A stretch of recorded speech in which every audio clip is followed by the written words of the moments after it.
1945년 8월 6일 히로시마의 아침입니다. 7시가 조금 넘은 시각에 공습경보가 울렸습니다. 사람들은 하던 일을 멈추고 방공호로 들어갔습니다. 높은 하늘을 미군 폭격기 한 대가 지나가고 있었습니다. 딱 한 대뿐이었고 폭탄은 떨어지지 않았습니다. 날씨를 보러 온 정찰기였던 거죠. 7시 31분 경보가 해제됐습니다. 사람들은 방공호에서 걸어 나와 다시 하루를 시작했습니다. 아침을 짓고 아이들을 내보내고 일터로 향했습니다.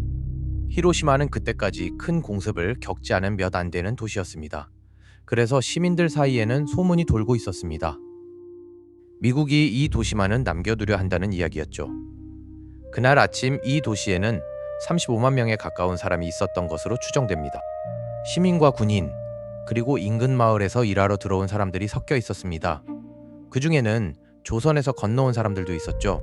몇 명이었는지는 80년이 지난 지금도 정확히 알지 못합니다. 아무도 세지 않았기 때문입니다. 8시 15분 하늘에서 다시 엔진 소리가 들려왔지만 이번에는 경보가 울리지 않았습니다. 세 대뿐이었으니 또 정찰기련이 했던 겁니다. 이 이야기는 그 순간에 시작해서 아흘의 뒤에 끝납니다. 아침 8시 15분에 시작된 것이 8월 15일에 끝난 겁니다.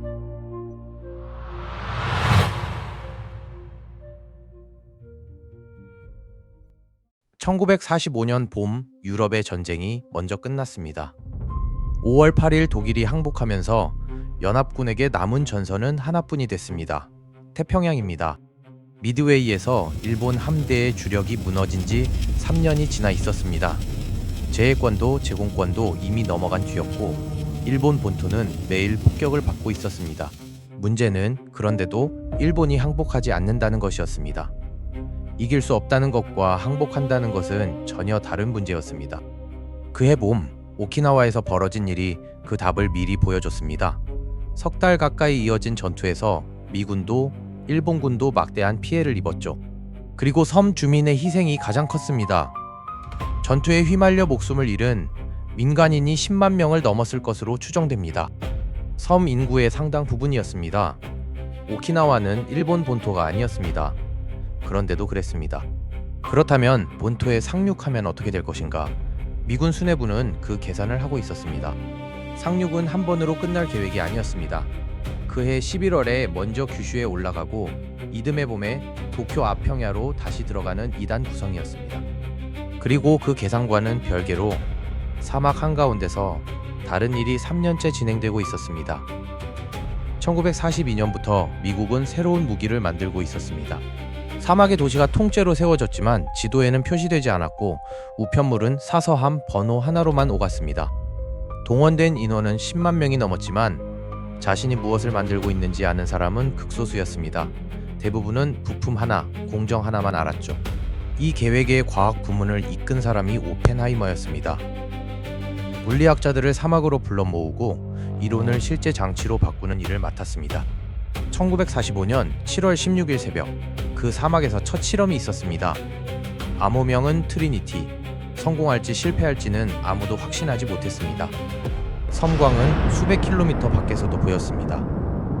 강철로 만든 실험탑은 흔적도 없이 사라졌고 주변 모래는 열에 녹아 유리처럼 굳었습니다. 관측 벙커에 있던 사람들은 이론으로만 알던 것을 처음으로 눈으로 봤습니다. 계산은 맞았습니다. 훗날 오펜하이머는 그 순간 옛 경전의 한 구절이 떠올랐다고 회고했습니다.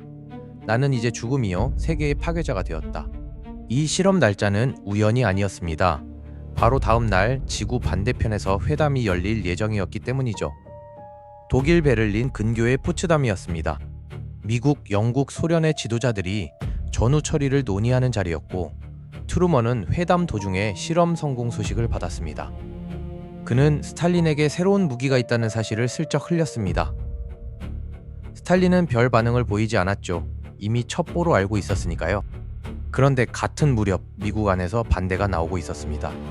청원서 한 장이 과학자들 사이에서 돌기 시작한 겁니다.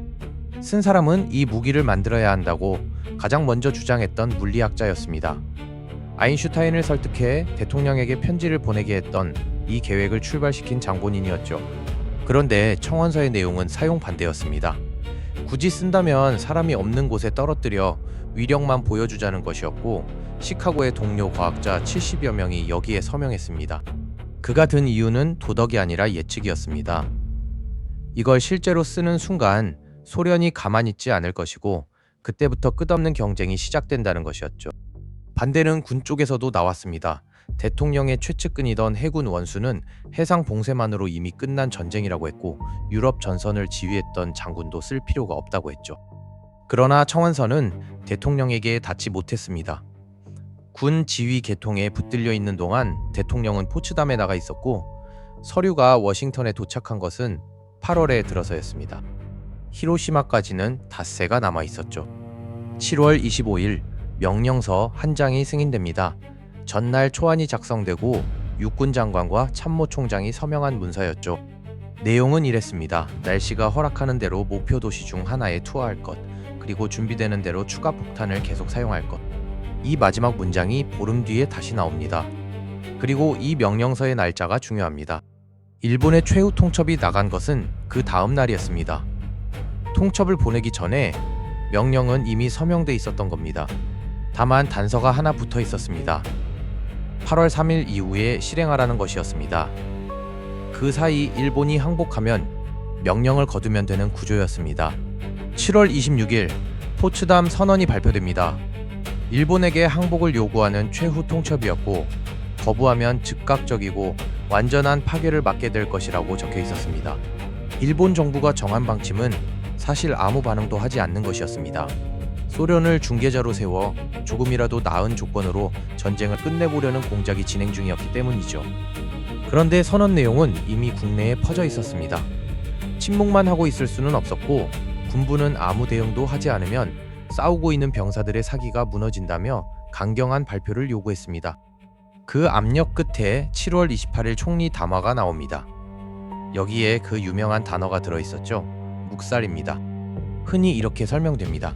총리는 판단을 미루겠다는 뜻으로 말했는데 영어로 옮기는 과정에서 상대할 가치도 없다는 뜻이 됐고 그 오해가 원폭을 불렀다는 것입니다. 그런데 여기에는 짚고 갈 게 있습니다. 우리가 아는 그 담화는 회견장의 속기록이 아니라 이튿날 신문들에 실린 기사입니다. 그런데 그 기사들의 공통으로 들어있는 문장이 하나 있습니다. 단호히 전쟁 완수에 매진한다. 앞 단어를 무엇으로 옮기든 같은 담화가 전쟁을 계속하겠다고 말하고 있었습니다.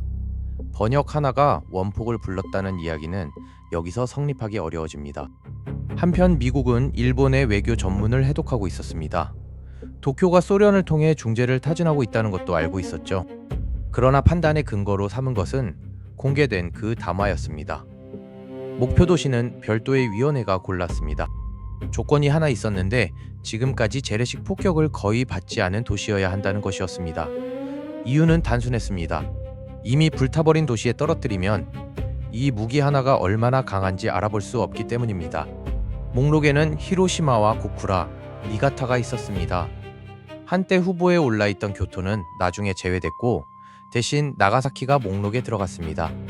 그리고 첫 줄에 있던 이름은 히로시마였습니다. 큰 공습을 겪지 않았던 그 도시가 바로 그 이유 때문에 첫 번째가 된 겁니다. 미국이 이 도시만은 남겨두려 한다던 소문은 정확히 반대였던 겁니다.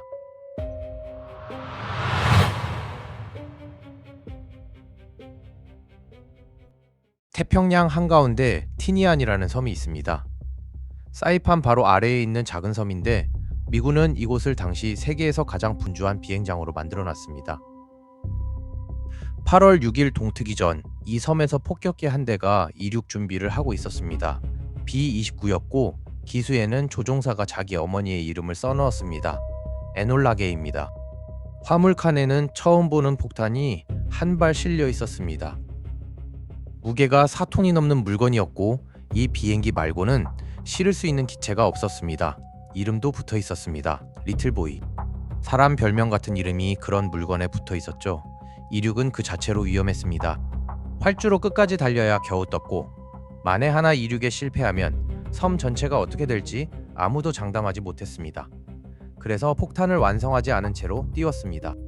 무장을 마무리하는 작업은 이륙한 뒤 공중에서 손전등 불빛의 의지에 이루어졌습니다. 이 임무에 투입된 비행기는 모두 7대였습니다. 폭탄을 실은 기체가 1대, 관측과 촬영을 맡은 기체가 2대였습니다. 그리고 날씨를 보러 앞서 떠난 정찰기가 3대, 만일에 대비해 이오지마에서 기다리는 예비기가 1대였습니다. 정찰기 3대는 각각 다른 도시로 향했습니다. 히로시마, 고쿠라, 나가사키였습니다. 그날 어느 도시가 될지는 그때까지도 정해지지 않았죠. 하늘이 정할 문제였습니다. 명령은 오직 유관 조준, 구름 위에서 레이더로 던지는 것은 허용되지 않았습니다. 목표를 눈으로 봐야만 던질 수 있었던 겁니다. 이 조건이 사흘 뒤에 결정적으로 중요해집니다. 히로시마 상공에 먼저 도착한 정찰기가 무전을 보냅니다. 모든 고도에서 구름이 10분의 3 미만이며 1차 목표를 권고한다는 내용이었습니다. 기장은 기내 방송을 켜고 한마디를 했습니다. 히로시마다. 그 순간 목적지가 확정됐습니다. 그 정찰기가 히로시마 하늘을 지나가면서 울린 것이 아침 7시의 공습 경보였습니다. 그리고 정찰기가 떠나자 7시 31분에 해제됐습니다. 즉 그날 아침 시민들이 방공호에서 걸어 나온 것은 이 도시가 목표로 확정된 바로 직후 안심하고 나온 시간과 결정이 내려진 시간이 같았던 겁니다. 히로시마는 군사도시이기도 했습니다. 본토 방어를 맡은 사령부가 이곳에 있었고 항구와 철도가 만나는 병참 거점이었습니다. 목표 목록에 오른 이유이기도 합니다. 8시 9분경 에놀라 게이의 시야에 히로시마가 들어왔습니다. 고도는 9,400m가 넘었죠. 대공포도 요격기도 올라오지 않았습니다. 3대뿐이었으니까요. 정찰기 정도로 여겼던 겁니다. 지상에서는 몇몇이 하늘을 올려다봤지만 대피하는 사람은 거의 없었습니다. 조준점은 도시 한가운데를 가로지르는 달이었습니다. T자 모양이라 높은 상공에서도 알아보기 쉬웠습니다. 8시 15분 리틀보이가 지상의 목표 지점을 향해 떨어집니다. 비행기는 곧바로 급선회에서 이탈했습니다. 폭발 반경에서 벗어나기 위해 계산된 각도였습니다. 폭탄은 43초 동안 낙하했습니다. 그 사이 옆바람에 밀려 조준점에서 200m쯤 벗어났고 그 아래에는 작은 병원이 있었습니다.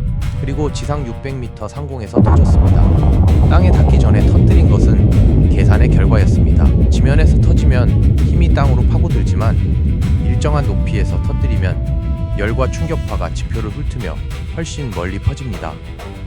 가장 먼저 온 것은 빛이었습니다. 그 다음이 열이었고 그 다음이 바람이었죠. 이 3가지가 몇 초 안에 차례로 도착했습니다. 돌계단에는 그 자리에 앉아있던 사람의 형태가 그림자처럼 남았습니다. 주변만 하얗게 바랜 겁니다. 무너진 도시 전체가 동시에 타기 시작하면서 거대한 상승기류가 만들어졌습니다. 바람이 도시 안쪽으로 빨려 들어갔습니다. 그 기류를 타고 재와 먼지가 하늘로 올라갔습니다. 몇 분 만에 높이 10km가 넘는 기둥이 섰죠. 수십 킬로미터 밖에서도 보였습니다. 그리고 1시간이 채 지나지 않아 비가 내리기 시작했습니다. 검은 비였습니다. 하늘로 올라간 재와 먼지가 수증기와 뭉쳐 다시 떨어진 것이었고 그 안에는 방사성 물질이 섞여 있었습니다. 사람들은 그 비를 맞았습니다. 불에 타는 도시에서 갈증에 시달리던 이들이 손을 벌려받아 마시기도 했습니다. 그게 무엇인지 아무도 알지 못했습니다. 검은 비는 도시 북서쪽에 집중적으로 내렸고 1~2시간 만에 그쳤습니다. 그러나 폭발을 직접 겪지 않은 지역까지 피해가 번졌죠. 피폭의 경계선은 눈에 보이지 않았던 겁니다. 그날 히로시마에서 즉시 사망한 사람은 약 7만 명으로 추정됩니다. 히로시마시는 그해 12월 말까지 약 14만 명이 숨진 것으로 봅니다. 도쿄가 이상을 알아챈 것은 폭발 1분 뒤였습니다. 8시 16분 도쿄 방송국 통제실이 히로시마 방송이 끊긴 것을 감지합니다. 다른 회선으로 연결을 시도했지만 그것도 끊겨 있었습니다. 20분쯤 뒤에는 철도 전신망이 히로시마 북쪽에서 잘렸다는 것이 확인됩니다. 도쿄는 1분 만에 알았지만 무엇을 알았는지는 몰랐던 겁니다. 참모본부가 히로시마 군통신소를 반복해서 불렀지만 응답은 없었습니다. 그런데 히로시마 안에서는 이미 전문 하나가 밖으로 나가 있었습니다. 군 통신 업무에 동원돼 있던 14살 소녀가 보낸 것이었죠. 히로시마가 신형 폭탄으로 공격받았고 도시가 거의 완전히 파괴됐다는 내용이었습니다. 그 도시에서 나온 첫 보고였습니다. 결국 참모 한 명이 비행기를 타고 직접 확인하러 갔습니다. 3시간을 날아간 끝에 아직 160km나 떨어진 지점에서 거대한 연기 구름이 눈에 들어왔습니다. 밝은 오후 햇빛 아래에서 히로시마의 잔해가 아직 타고 있었습니다. 비행기가 내릴 활주로도 남아있지 않았죠. 같은 시각 트루먼은 포츠담에서 돌아오는 배 위에 있었습니다. 대서양 한가운데였고 성공을 알리는 전문이 도착하자 그는 승조원들에게 직접 알렸습니다. 몇 시간 뒤 미국 정부의 공식 성명이 나갑니다. 새로운 무기가 사용됐다는 사실이 세상에 처음 공개된 순간이었습니다. 성명은 이 무기를 우주의 근원적인 힘이라고 표현했습니다. 그리고 이런 경고가 붙었습니다. 일본이 지금 항복하지 않으면 이런 파괴가 하늘에서 계속될 것이다. 도쿄가 그 원인을 알게 된 것은 이 발표를 통해서였습니다. 폭탄이 떨어지고 16시간이 지난 뒤였죠. 그러나 일본 정부는 곧바로 인정하지 않았습니다. 확인이 필요했기 때문입니다. 물리학자들이 히로시마로 파견돼 현장에서 측정을 시작했습니다. 결론이 나오는 데는 시간이 걸렸습니다. 그리고 그 시간 동안 두 번째 폭탄은 이미 티니안에서 조립되고 있었죠. 두 번째 임무는 원래 8월 11일로 잡혀 있었습니다. 그런데 기상 예보가 바뀝니다. 10일부터 닷새 동안 날씨가 나빠진다는 것이었고 유관 조준이 불가능해진다는 뜻이었습니다. 그래서 일정이 이틀 앞당겨집니다. 11일에서 9일로였습니다. 이 결정을 워싱턴이 내린 것은 아니었습니다. 두 번째 폭탄을 언제 쓸지는 현장 지휘관에게 위임돼 있었습니다. 7월 25일 명령서에 이미 적혀있던 그대로였습니다. 준비되는 대로 계속 사용할 것. 그러니까 두 번째 폭탄을 쓸 것인가는 이미 정해져 있었고 현장이 정한 것은 언제 쓸 것인가 뿐이었습니다. 새로 승인을 받은 사람도 새로 결정을 내린 사람도 없었습니다. 그리고 그 이틀 사이에 북쪽에서 다른 일이 벌어집니다.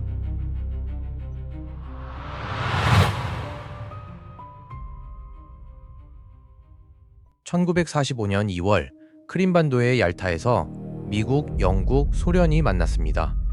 그 자리에서 스탈린은 한 가지를 약속했습니다. 독일이 항복하고 두세 달 안에 일본과의 전쟁에 들어가겠다는 것이었죠. 대가도 정해졌습니다. 러일 전쟁에서 잃었던 것들을 되찾는 조건이었습니다. 사할린 남쪽과 쿠릴 열도가 목록에 있었습니다. 독일이 항복한 날은 5월 8일이었습니다. 거기서 석 달을 세면 8월 8일입니다.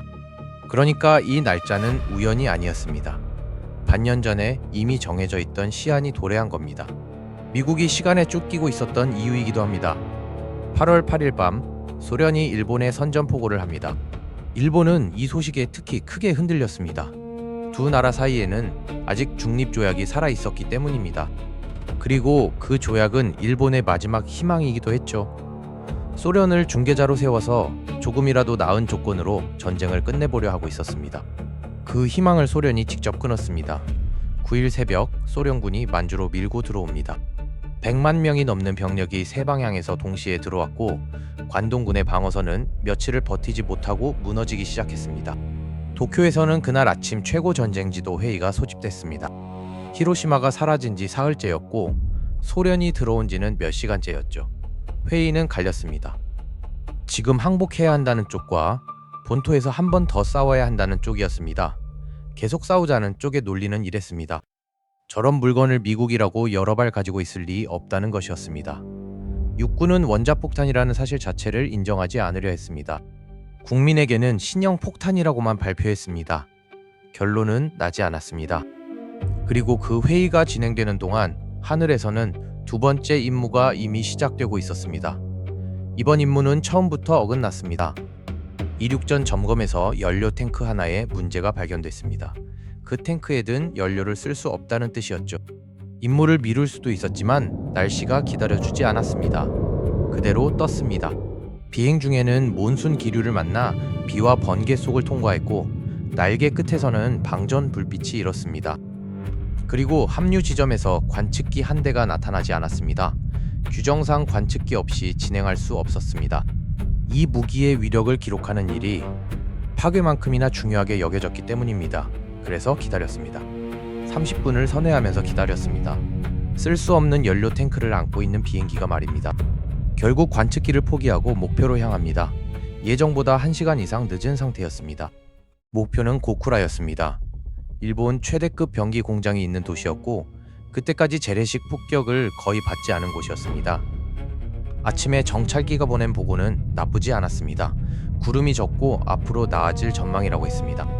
그런데 도착해보니 달랐습니다. 구름이 두껍게 끼어 있었고 그 위에 연기가 섞여 있었습니다. 고쿠라는 병기를 만드는 도시였습니다. 그리고 병기를 만들려면 철이 필요하니 인근 지역에 거대한 제철소가 있었죠. 전날 밤 그 제철소가 폭격을 받았습니다. 밤새 타오른 연기는 아침이 되어도 거치지 않았고 바람을 타고 고쿠라 위로 흘러왔습니다. 고쿠라를 가린 것은 고쿠라가 병기 도시라는 사실 그 자체. 유관 조준이 불가능했습니다. 레이더로 던지는 건 명령상 허용되지 않았고요. 비행기는 도시 위를 3번 돌았습니다. 3번 모두 조준점을 찾지 못했습니다. 그 사이 대공포가 터지기 시작했고 레이더에는 올라오는 요격기까지 잡혔습니다. 연료계는 이미 절반 아래였습니다. 그날 고쿠라 시민들은 공습경보가 해제되자 방공호에서 나왔습니다. 자신들이 무엇을 비껴갔는지는 알지 못했죠. 일본에는 그 뒤로 고쿠라의 행운이라는 말이 남았습니다. 비행기는 남쪽으로 기술을 돌립니다. 2차 목표는 나가사키였습니다. 그런데 나가사키도 구름이었습니다. 연료는 이제 귀환도 장담할 수 없는 수준이었습니다. 레이더로 던지고 곧장 오키나와로 넘어가자는 이야기까지 나왔습니다. 그리고 마지막 순간에 구름이 갈라졌습니다. 11시 2분 두 번째 폭탄이 터졌고 다시 한번 버섯구름 기둥이 솟아오릅니다. 이 폭탄의 이름은 펜맨이었습니다. 나가사키는 언덕이 많은 도시였습니다. 폭발은 원래 목표였던 항구가 아니라 북쪽 골짜기 위에서 일어났고 그 지형이 충격파를 일부 가로막았죠.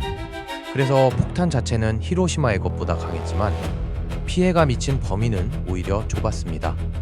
언덕 하나를 사이에 두고 생사가 갈렸습니다. 그날 나가사키의 사망자는 3만에서 8만 명 사이로 추정됩니다. 폭격기는 오키나와에 비상 착륙했습니다. 엔진 2개가 이미 멈춘 상태였고 남은 연료는 몇 분치였습니다. 그리고 도쿄에서는 아직 결론이 나지 않은 회의가 그대로 이어지고 있었습니다. 사흘 사이에 두 도시가 사라졌고 그 사흘 사이에 소련이 들어왔습니다. 일본 지도부는 이 두 가지를 동시에 받아들여야 했습니다.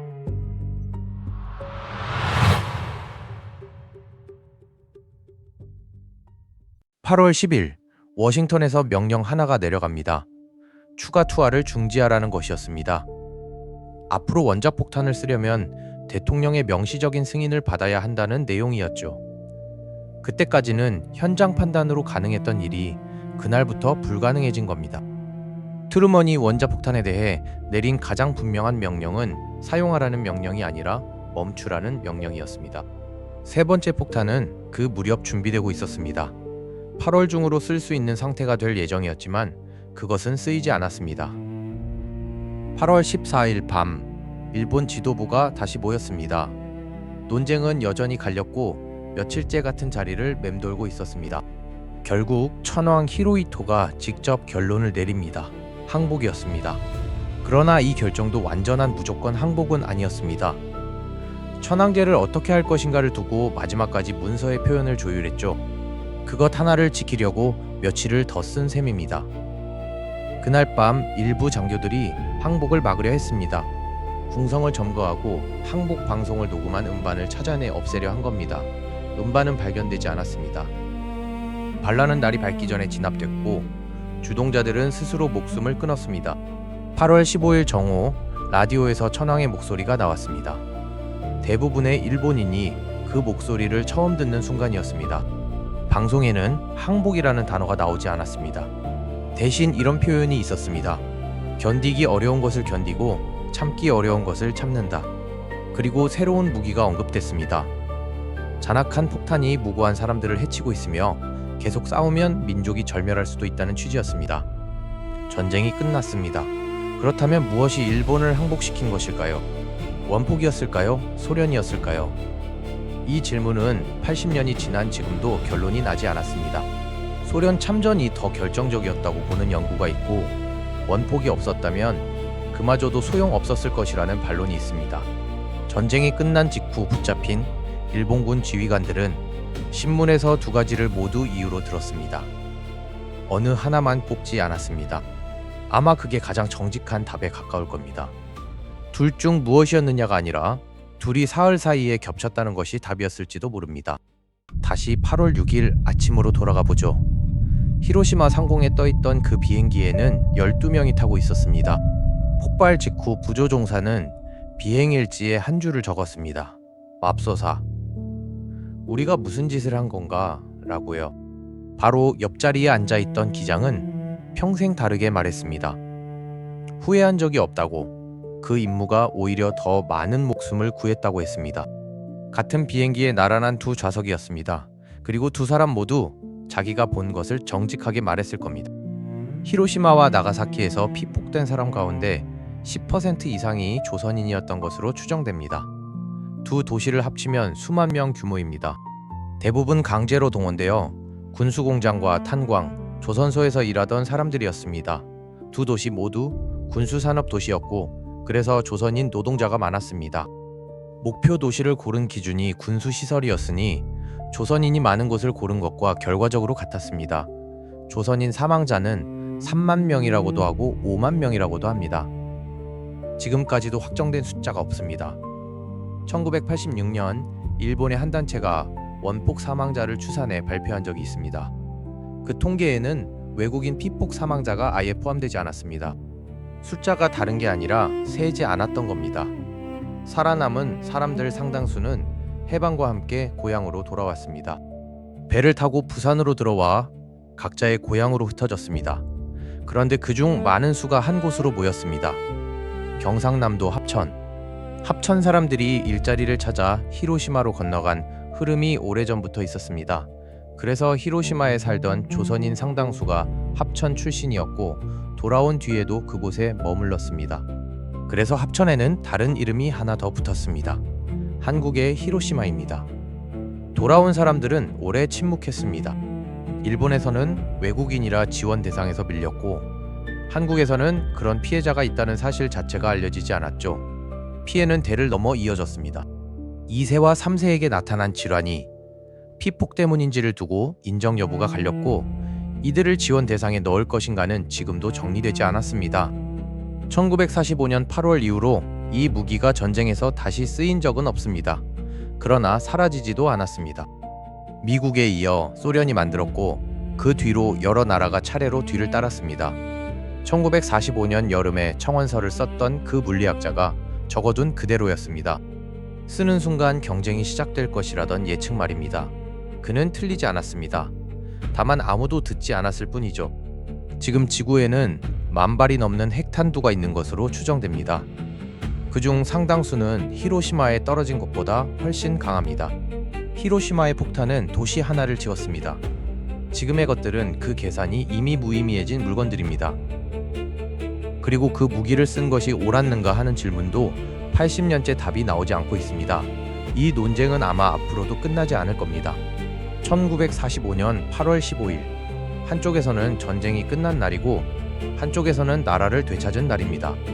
그리고 아흐레 전 아침 8시 15분에 히로시마에서 죽은 사람들 가운데에는 해방을 아흐레 앞두고 있던 이들이 있었습니다.